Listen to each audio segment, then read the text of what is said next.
जैसे कि हमने पहले डिस्कस किया है कि एसईओ अकेले नहीं हो सकती। बहुत सारी चीज़ें आपको मिलकर करनी पड़ेंगी अपनी टीम के साथ, और उस टीम में आपका एक डेवलपर भी हो सकता है और आपका डिज़ाइनर भी हो सकता है और कंटेंट या दूसरी चीज़ें भी हो सकती हैं। आज मैं अब आपसे बात करूंगा कि ऐसी वो कौन सी चीज़ें हैं जिन पे आपकी डिपेंडेंसी होती है।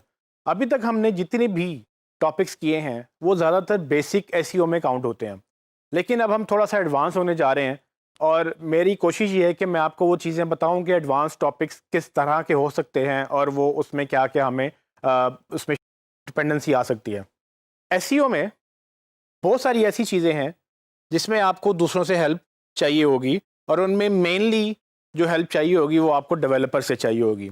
अब असल में लोगों को लगता ये है कि एसईओ वाले डेवलपमेंट भी सीखें, या क्लाइंट अक्सर ये एक्सपेक्ट करते हैं कि जिनको एसईओ आती है वो डेवलपमेंट भी वो करेगा।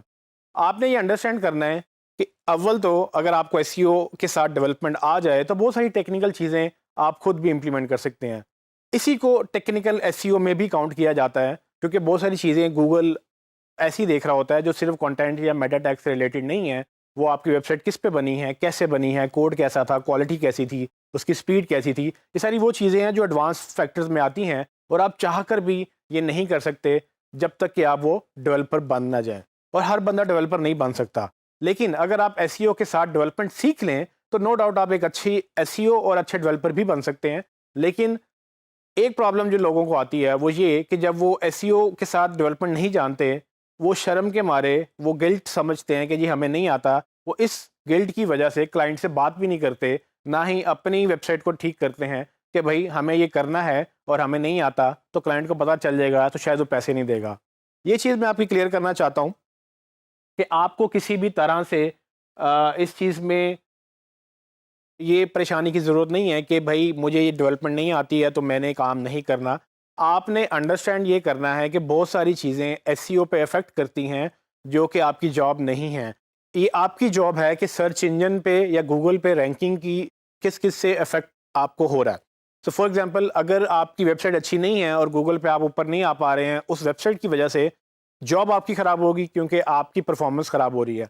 आपकी परफॉर्मेंस आपके क्लाइंट ने देखनी है, लेकिन आपकी गलती नहीं है, गलती डेवलपमेंट की या वेबसाइट की है, जिसकी वजह से आपकी वेबसाइट या आपकी परफॉर्मेंस हर्ट हो रही है। आपने इसमें शर्म नहीं करनी, क्योंकि आपकी ये जॉब ही नहीं है, और डेवलपमेंट की ये जॉब है लेकिन उनको एसईओ नहीं आती है। सो आपने डेवलपमेंट के साथ बैठकर क्लाइंट को समझाना है कि मैं डेवलपर के साथ बैठूंगा, और आपने डेवलपमेंट वालों को यानी डेवलपर्स को आपने वो अपनी चीज़ें देनी है, वो उसको इम्प्लीमेंट कर देंगे, उसमें मसला नहीं होगा। लेकिन सिर्फ आपने बात करनी है। होता ये है कि आप जब ये करेंगे नहीं तो आपके कंपेटिटर्स ये कर रहे होंगे। जब आपके कंपेटिटर्स कर रहे होंगे वो आपसे ऊपर निकल जाएंगे, वो गूगल में अच्छा रैंक कर जाएंगे। आप अपनी वेबसाइट की बात करें या क्लाइंट की वेबसाइट की बात करें, आपकी रिजल्ट्स रुक जाएंगे। सो अगर आपका कंपेटिटर ऊपर चला गया इस वजह से कि उसने डेवलपमेंट भी अच्छी करवा ली, वो जो चीज़ें एसईओ पे अफेक्ट करती थी, तो वो आपको बीट कर जाएगा और आप पीछे रह जाएंगे। सो आपने फोकस ये करना है कि जो भी चीज़, चाहे वो डिज़ाइन है, चाहे वो डेवलपमेंट है, जो भी चीज़ आपकी एसईओ पे अफेक्ट करती है वो आपने करवानी है, ये आपकी ज़िम्मेदारी है। लेकिन बहुत सारी चीज़ें जो आप खुद नहीं कर सकते, आप उसके लिए रिसोर्सेज मांगें या रिसोर्सेज हायर करें, या अपने क्लाइंट से कहें कि मुझे अपनी टीम दे दो या मेरी टीम हायर कर लो। इन एनी केस वो काम होगा तो एसईओ बेहतर होगी, अगर वो काम नहीं होगा तो एसईओ बेहतर नहीं होगी। तो ये चीज़ आपने ज़हन में रखनी है कि आपको बिल्कुल भी झिझक नहीं होनी चाहिए अपने क्लाइंट से बात करते हुए कि भाई मुझे डेवलपमेंट करनी है, और ये बहुत सारे टेक्निकल फैक्टर्स हैं जो डेवलपर ही कर सकता है, मैं नहीं कर सकता।